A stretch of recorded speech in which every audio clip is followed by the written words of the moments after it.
So there's been a lot of talk about 5v5 and 6v6 in the community right now. And a lot of quote-unquote experts came in to talk about it, and a lot of them are just wrong with a lot of things. There's a cast by SVB. He had Samito, Jake, Avril, and Hawk. I guess he's an Overwatch League tank player. Never heard of the guy, but yes. They had to talk about it. There's been a lot of other talks about it, and like everyone's just completely missed the point. And it's because they're coming at it from a point of view of a player. They call themselves designers, but they're not. They really, really aren't. If they were designers and they're like, we don't like this Counterwatch, they would have been with me about 7 years ago when I wrote my first post. And this is it, November 4th, 2017. And it probably took me a month to write that. Long story short, basically the community is finally catching up to what I've tried to tell people for a very long time. And now I will try to wrap this up fairly quick. I want to try to make this 10-15 minutes. I watched their fucking videos. Some of them were 3 hours long. Other people an hour long. I just watched it so you guys don't have to deal with that nonsense. Because there was a lot of nonsense. Don't get me wrong. There was some good stuff, but there was 90% just nonsense, trailing off on points, yada, yada, yada. So here's basically the main pros and cons for pretty much what they said. This is the pro 5v5 argument. So this is currently what we have. This is what their pro is. The big one was, hey, in 6v6, tank synergies were so strong that they were required. To the degree that non-synergy tank lineups had no chance to win. Avril actually says this very well. He's like, they stack exponentially to cover each other. So they can block significant amounts of damage, almost like unlimited damage, right? It's different from support stacking where it's like just an additive heal. If you get a couple tanks and you play them well, you can block damage forever. It gets ridiculous when tanks are really paired well. And when they said this, the pro 6v6 people came in and they're all like, well, supports are just as strong. Support duos are just as strong as tank duos. And then they literally went on this tangent for like a fucking hour. And this is where I come in. I'm like, this is all stupid, yada, yada, yada. Even if supports were stronger duo-wise, is through synergy, it doesn't really matter because it doesn't change anything from the point that tank synergies were very oppressive. And if you didn't run them, if you ran non-synergy against synergy, the non-synergy team always lost. Now people will say, well, that's high rank and maybe not low rank. And no, we have to just assume the lower rankers are getting better. Platinum people aren't the platinum people they were 7 years ago. People can work together with tanks. It's not rocket science, guys. Like, defensive matrix your Reinhardt as he's leaving, or bubble Reinhardt as he's entering. Like, tank synergies have never been rocket science. They haven't been the hardest thing to execute. That is by design. That is how tanks are. Tanks were designed to get MMO people and MOBA people into the franchise, into FPSs, by allowing them like an accessible hero that's more based on abilities than execution, right? It's more about decision making. Yeah, like I said, they derailed it. Again, it has nothing to do with it. I'll just say they are 100% correct. Like, I agree with this point. Tank synergies were oppressive in 6v6. Jake actually hits a good point, and they don't talk about it long enough. He says tanks weren't 1v1able in 6v6. Avril's like, that never happens. He's like, a 1v1, a DPS versus a tank never happens. And it goes to show you how little Avril actually plays. A DPS versus a tank on the flank happened in 99.9% of my games. Because I was the flanker. And every time there was an off tank there to kill me. And 90% of the time they killed me. It was very difficult for any DPS player to really fight a tank in 6v6. Avril disagreed.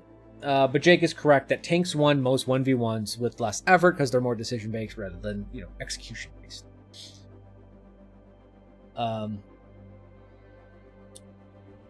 Pro 6v6, or sorry, 5v5 also said, hey, tank design opened up because you don't have to worry about synergies in 5v5.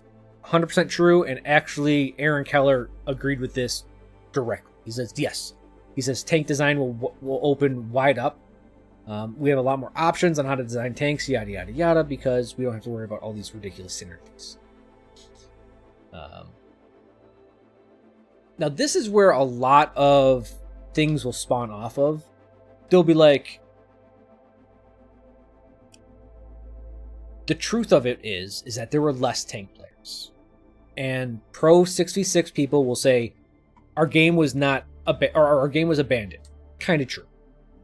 There was no new tanks. That doesn't matter. Like, to get people playing tank, it doesn't mean you need new tanks. Because their next point was, oh, Rein and Zarya and their comfort heroes were weak. Well, if I got new tanks, but your point is that Rein and Zarya were weaker than the other tanks, then that doesn't hold water. Like, those are conflicting points. But we as players do not have insight into the tank queue and how many players there were or were not. These are completely guesses on our part. What we do know is a Jeff Kaplan statement, and he talked about this on Blizzard's website. This was February 22nd, 2020. This is when he talked about ice cream. And he's like, it's one of your goals to get people to play tank. He's like, not necessarily. This is how I've been thinking about it. Imagine we're at an ice cream store. We all have 3 flavors of ice cream. We have chocolate, vanilla, and strawberry. And you have lines for all 3 flavors separately. Imagine the vanilla line is way, way longer than the chocolate or strawberry line. I feel like it's the wrong philosophy to ask, what can we do to convince the vanilla people to like strawberry more? It makes more sense to say, we need more vanilla ice cream. This is exactly what they did to tanks. They did it in the reverse way. Like, they didn't add more vanilla ice cream, they took away some chocolate. Actually, in this case, it says the most popular flavor, it looks like it may be chocolate, depending on the source. And he's like, we all know it's not strawberry. Strawberry is the tank. So, while you can... And this is where people will go, oh, this is... there were less people because they abandoned the games and we have more tanks now because it's free to play. Guys, that doesn't fucking matter. What matters is, back in the day, as long as Jeff Kaplan was around, tanks had less players. End of story. That's it. Yeah, so Pro 66 says this because the game was abandoned. Fan favorite tanks such as Reinhardt and Zarya weren't as strong as the new tanks. But then they're like, but there were also no new tanks. So it's like, well, what is it? Is there no new tanks, or is it because the old tanks were bad? Also, yeah, we don't know what the tank queue looked like. Jeff Kaplan discussion. So that's the main points for Pro 6 or 5v5. Cool. I think all of these points are pretty much spot on. This is 100% correct on the good parts about 5v5. Now, what Pro 6v6 people were saying. They're like, whoa, supports have gotten buffed, especially with their ability to duel and immortality builds with the lack of tanks. They haven't.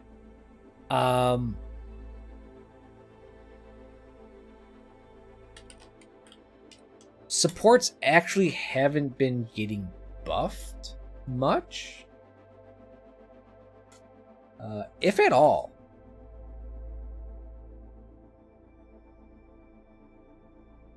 And I truly mean that. If we look at Ana, this is everything from Overwatch 2. Get out of here, Best Buy. Fuck off. So, cool. Sleep Dart got nerfed. Bionic Grenade got nerfed. Bionic Rifle got buffed a little bit. Sleep Dart got buffed, but not as much as it was before. Like, this basically all gets canceled out. Bionic Grenade back up. Bionic Rifle damage up. Bionic Grenade down.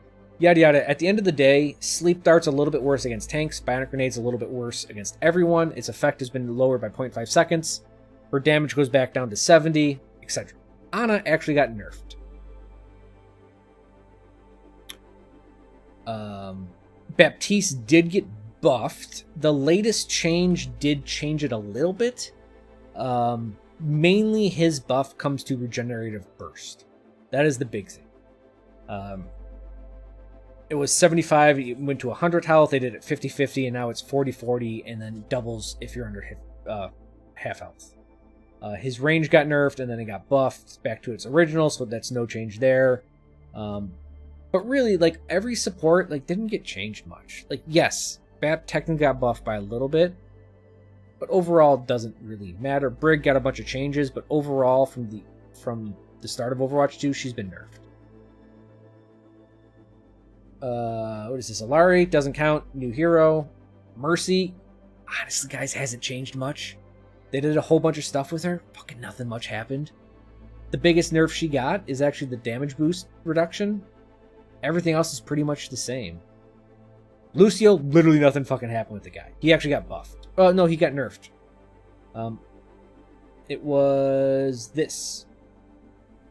His ult comes up a little faster, but it's because he self-heals less because of the support passive. Yeah, he can now heal with Amp It Up, but yes. Kiriko, new hero, right, wasn't buffed. Just a new hero. Lifeweaver, new hero, doesn't buff. Moira, nothing happened. She had all this stuff in the beta, and then she kind of got nerfed a bit. She can't fade out of Coalescence and all this other stuff. Oh, she can fade out of Coalescence. She can't fade out of Trap yet. Either way, Zenyatta, he got a little bit of buff, but to damage. Actually, Discord got nerfed. Maximum range got... oh, and he also got the health increase. So overall, when people are like, supports got giga buffed, that's not true. It's not. From Overwatch 1, they haven't gotten giga buffed. Yeah, this is completely made up. Baptiste was the only support hero with... also, yeah, they talk about immortalities. Baptiste was the only support hero released after roll queue that has an immortality. Kiriko has one, but again, she's Overwatch 2 design. So that whole everything has immortality stuff made up as well. Next thing they say is 2 tanks was balanceable, but it was never really attempted. Yes. This is Blizzard. I agree with that statement. Next they say shooting an immortal tank is no better than shooting a shield in 6v6. So right now we have immortal tanks. Like, it's really hard to take advantage of their mistakes. And they're like, what the fuck's the difference between that and shooting a shield? It's really subjective to find what people find fun. I will say that shooting a person will give you your alt charge, and that maybe is a little more interactive, but it's really subjective, so I'm like, this. I don't even want to talk about that. I just kind of put it to the side. I understand why they want to say it, but yeah.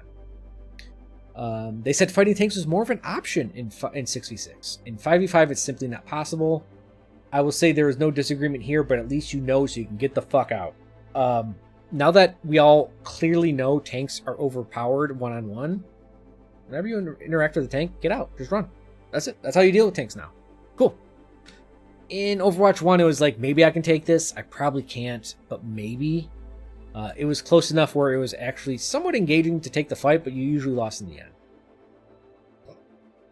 And also, tanks are based around decision-making.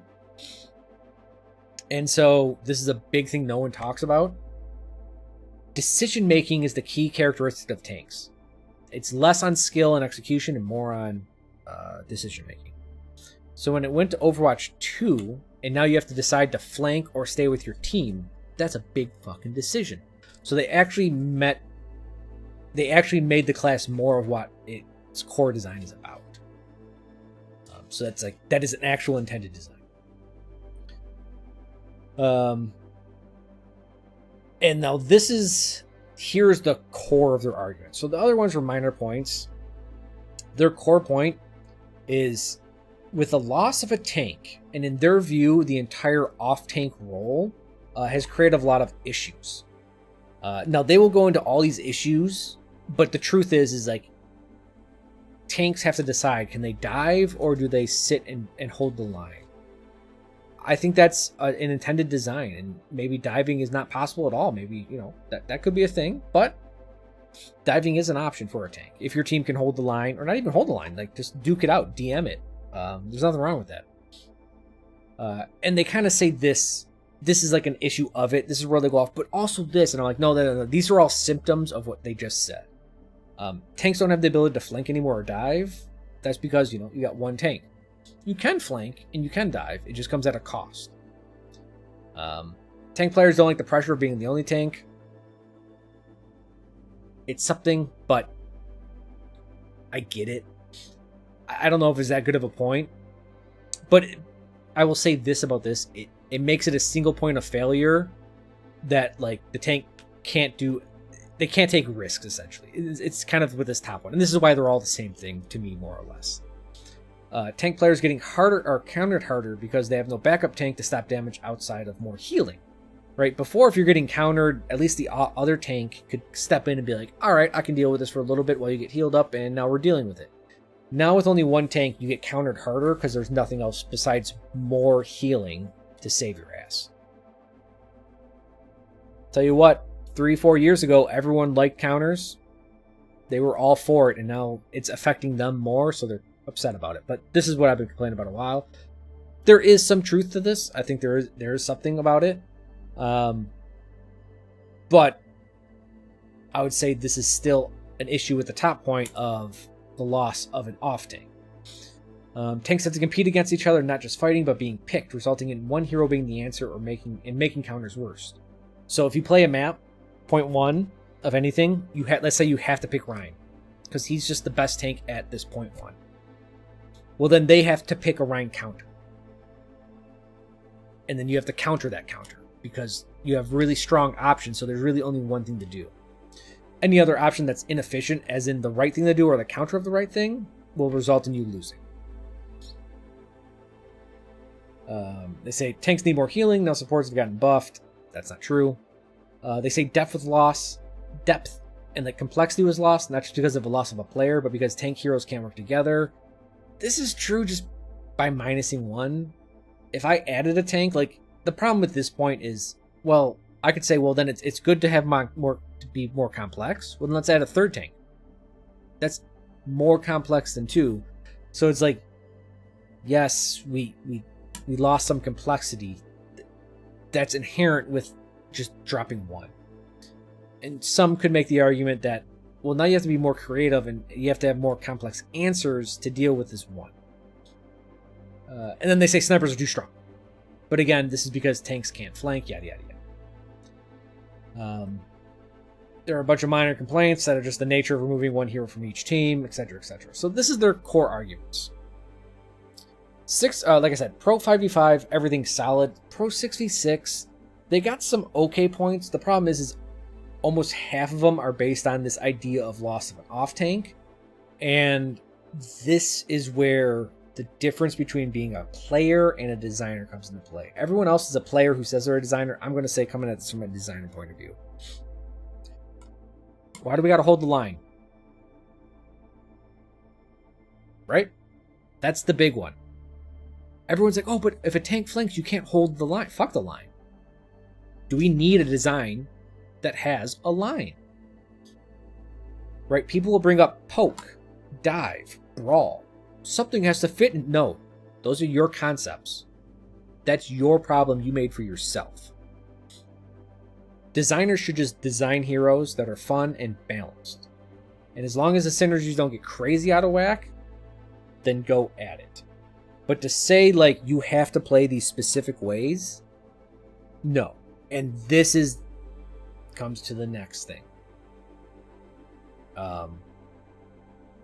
And let me hold that point. Let me just go down.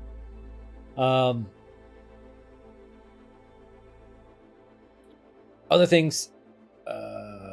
What is a message? Oh, this leads into fucking what I wanted to say. Sweet. So, people want a tank to fit into these groups, these categories. The thing is when you design a tank to work in these categories, they don't work outside of them. I've had an in-depth discussion on this. September 19th. Which one is it? Actually, it's fucking July 2019. Where I talk about tanks and how do we balance them. How? People are like, oh, you can balance. The next time someone tells you you can balance a tank, tell them to shut the fuck up and say how. Give me an example. Here is the problem. Health pool is required. Can't lower their health. Can't increase their health, really. They just become damage sponges. Like, you can't engage them. They need a damage mitigation ability. Why? Well, when you're fighting a whole team, you can't just health your way through that. You have to be able to defend against the whole team. That's the whole creating space, creating a line. Do we do or not need that? Different separate discussion, but currently we believe in this line stuff. So you got to have a really strong shield. But how do you balance that against when a tank fights one hero? Well, now that one hero has to do the entire team's worth of damage to break your shield to get to you. Alright, so even in 6v6, tanks could never be balanced, at least 1v1 on the flank, because their shield was designed to stop a team's worth of damage, not one person. Next, they need other damage. So this is a recent Sigma. They also have other damage mitigation. If they don't have damage mitigation, and you're like, well, together they're really strong, but separate, what happens? Well, they kind of fall apart. If you really screw over a tank's damage mitigation ability, one-on-one, like I said, yeah, if a DPS hero can just crush them alone, then they have to work together. So how do you balance all of this to make tanks strong with synergies, but not overpowered? But then when solo, they're not overpowered or even, super strong. But they don't die easy. People will be like, well, why do you mention all these one-on-ones? Well, not even one-on-one. What happens if you're running a Roadhog and an Orisa? They have some synergies, but sure as shit, it's not like damage mitigation. And if you make Orisa worse, then she can't work with Roadhog. She has to work with Sigma, because you're forcing her into this bunker or whatever type of design you want. You can't do that. Tanks also need playmaking abilities to feel powerful. They have stuns and what I call conditional burst damage. Charge. Winston, when he hits 3 targets, he has 180 DPS at that point. That's more than DPS heroes.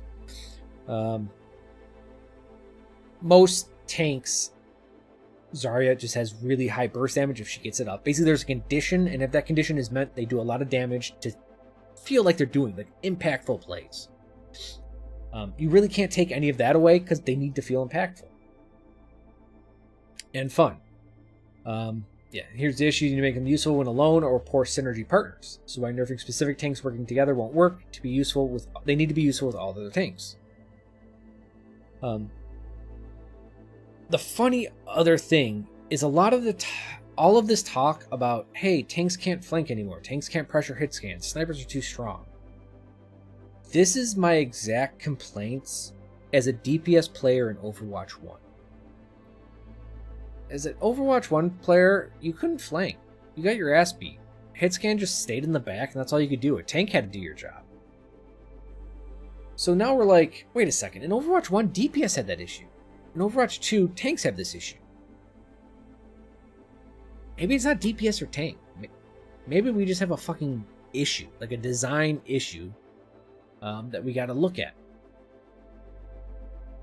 If tanks are required to die in pressure hit scans, why can't other hit scans? And this is why I say doesn't mean 66 wasn't flexible. It just we need to step back and look at it. And this is why, because we see the same problems in both, we actually have to fix it with not solutions for both. And this is pretty much my prime statement. Overwatch is a game based on answers, and when answers are found, the game has ended. Giving players more answers doesn't deal with the issue, it just pushes it down the road. All heroes need a weakness that all other heroes can exploit through execution. In my Overwatch 2 video from 2021, tanks are designed to be more decision-based heroes rather than execution. By removing one tank, you force tanks to decide if they should flank or if they should defend the main route. This is heavily intended, which is why it opens them up to be counterpicked. As soon as players get better, they find the correct answer faster. If there's too much of a hero efficiency gap, then it will be found faster as the skill ceilings have been met or understood quicker. The only difference in this effectivity gap at this point. So if all skill ceilings are met, if let's say Orisa's skill ceiling here and Sigma's skill ceilings here, if people have hit this, then this gap between the two is this effectivity gap. And that's the only difference. So the hero with the higher skill ceiling that counters the other, or whatever, if they're this high on a map or a situation, always wins.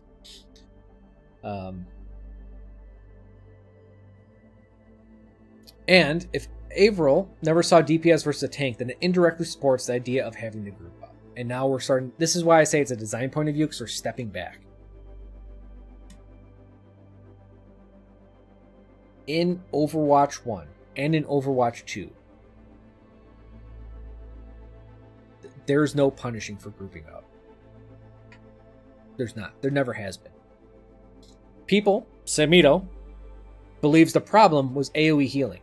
It was not AoE healing. Tank-based compositions existed before Brig and before BAP. Slambulance was a thing. More tanks was a thing. It was going to get there eventually, with or without AoE healing. Why? People think AoE damage is skillless and doesn't like it. There has never been a punishment, a really hard punishment, for grouping up. To that extent, also, there's been no reason to flank, as we've been saying. So of course people are just going to group up. And now flanking takes time. That is its expense. So if you have 5 people and I have 4 people, and I notice you have 4 people, my 5's just going to crush your 4 as your 5th guy's flanking. And the problem with this is like, well, what? Does a flank have to have some inherent advantage besides high ground and the side and the flank? You know, like, do you say, hey, if you hit someone in the side, they take 50 extra damage? More damage from behind, right? Like, what? There's no clean way to be like, outside of saying map advantage when flanking.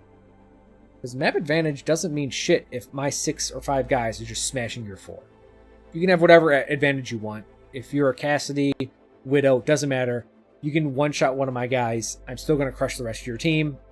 And then I'm going to crush you. This is the issue of not being able to punish grouping up. Another point that they don't bring up. Hey, synergy is fun for the 2 tanks. Fucking sucks for everyone else, though. No one ever talks about that. Hit scans being oppressive because of Overwatch 2 because there's no off-tank pressure, but this is a problem in Overwatch 1 as well. Oh yeah, what if you don't pick an off-tank? Right? We talk about allowing tanks to operate and heroes to operate in any situation. What if you don't have an off-tank? Your tanks don't want to play one. How do you deal with hit scan then? The same issues you complain about now still happen. Immortality or off-tankiness. Yeah, we talked about that earlier. Talked about ice cream. We talked about concepts of bunker, poke, and brawl. And the real crux of all of this, you guys won't believe this, but I had a discussion with SVB on his stream for a couple hours that the inherent nature of an FPS is one of the causes of this issue. Because everyone has to deal damage because it's an FPS, and that's what you want to do when you play an FPS. You pick it up, you want to shoot people. Tanks deal damage, supports deal damage, DPS deals damage.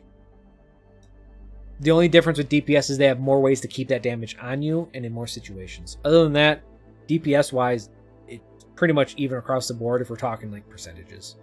Tanks do like maybe 20-30% less. Most of them do like 50% more with Hog and D.Va.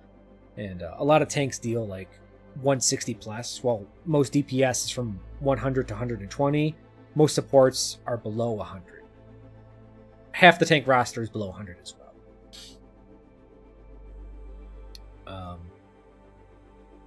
Yeah. Oh, yes. So the other complaint about hit scan being oppressive is that because off-tanks can't dive them, it's also because the maps don't support flanking and deception. We've talked about this before, how it's actually, in my video, I actually clip it from Aaron Keller states straight up that they do not allow flanking unless you can see them. So there is no deception in Overwatch. Either you come up, okay, or you see me for a brief splint on the flank, and then you know I'm flanking you. There are no flanks that are fully covered and short and quick, because it puts too much pressure on supports. Supports are a bit protected from map design. So are hit scans. This is why RTS has Fogs of War, and hit scans are protected by map design. Without something fast or tanky, nothing can really get to it. And that kind of leaves me with like, hey, what can we do about this?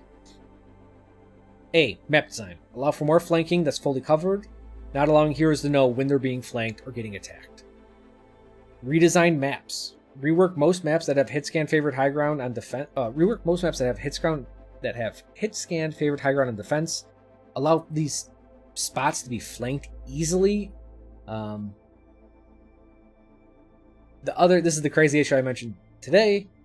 I was like, hey, we're okay with tanks not having access to high ground. Why not have doors that some tanks can't get through as well? This would allow DPS to flank and not be pressured by off tanks. Because we're cool with tanks not being able to get to certain parts of the map by high ground. Just make a small door. Fuck, maybe you can have smaller tanks that can get through these doors, and it's another design like axis that we can change things on. I was like, allow DPS passives, less noise, no hero outline, quicker movement on the flanks, just something to allow flanking. In Overwatch 1, you could let DPS overheal from health packs or lower health pack cooldown to allow DPS to fight tanks one-on-one on the flanks. Nerf hot hit scan at longer ranges, 35 meters plus, so they just can't sit back and, do something. Take fall off damage to 0%, etc. Like, these are the actual issues plaguing us. If grouping up is too effective, the other game genre is making it so a player turtling loses eventually as map resources get taken away by the opponent. Currently, Overwatch doesn't really support that. You can take more parts of the map, and it doesn't mean shit. That group of heroes is always going to be really strong. You could make it so shields take double damage from behind. Maybe DPS passive, you deal more damage from the side or behind. This is just something to allow flanking and map design for you to get an advantage on the map. Directly correlates to more damage onto them. Right now, it doesn't. Just basically create a reason to control more parts of the map. And I said this a lot. I've been saying this for years. You can make AoE damage, like explosion damage, a different damage type, and have it interact with shields and armor differently. You can make it not healable. You can make it so not that it's not healable, but it applies a 50% healing debuff. You could make it the damage go through shields. You can make it so supports don't get alt charge from explosion damage. Basically, the idea is to make explosion damage like a magic type damage from MOBAs or other games, because then you can design heroes to be like, this hero's hit scan, this hero's explosion damage, this hero's a hybrid. And this is how you can make like Sojourn really different from Soldier, because now Soldier can use Helix to strip armor off of something and then deal damage to their health pool, while Sojourn has to really pummel through this armor before they start dealing damage to their health pool. It's a way to make things a little more unique and to open up design-wise a lot more unique and interesting interactions. And I guess 7 is just allow, basically, counters shouldn't exist, and the best way to make counters not exist is to make sure a hero has a mid, medium, and long-range answer to things, and that doesn't mean damage. Mei is a really good example. She does have some long-range pressure with her right-click, but she can throw up a wall. She also has extra hit points so she can walk through it to a flank and then heal on that flank through resources. Reaper has the same thing. He has to deal with long ranges by teleporting, going invulnerable, doing something to close the distance. This is why Junkrat struggles right now in the meta so much. Not even the meta. Why Junkrat has always struggled all the time. He doesn't have anything for mid or long range, right? He needs something to deal with mid and long range. More health, new abilities, something else. Just something. He needs something. That's all. And again, it doesn't have to be damage. Not everyone has to have fucking 35, 40 meter damage to one-shot people. Yeah. So that's it. I said I'd take 10 minutes. Took like 25. God damn. Yeah. So that's my thoughts about 5v5 and 6v6. Molded up and thrown at you guys. Truth is, 5v5 or 6v6 isn't the problem. They both have the similar symptoms, with the problem being grouping up and flanking.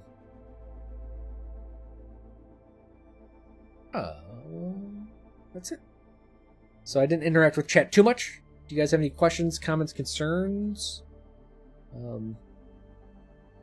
I gotta fix this. This changed. This changed.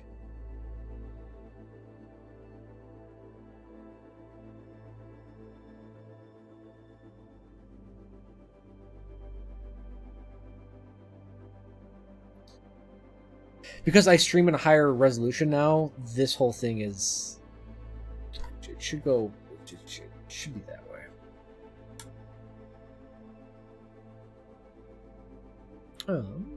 So yeah, if there's nothing else to talk about, I gotta go. I mean, I got, as you guys know, like, sorry I haven't been streaming at all. Work has been horrendous. I definitely put a lot of 12-hour day. Well, I don't say a lot of 12 hours. I put some 12-hour days in. For the last 2 or 3 weeks, it's been constant work. Shitty work. Super fast deadlines because people can't plan properly. And, yeah, it's been rough. But thanks everyone for joining me tonight. I appreciate it.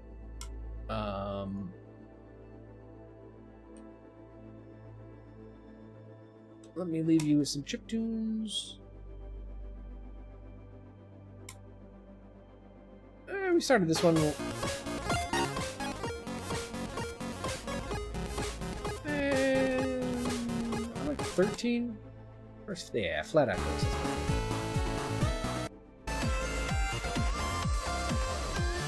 Here we go. This is one of my favorite chiptune songs. So with that, guys, again, appreciate you guys. See you tomorrow. I'll try to stream tomorrow. And yeah, that'll be that. So good night.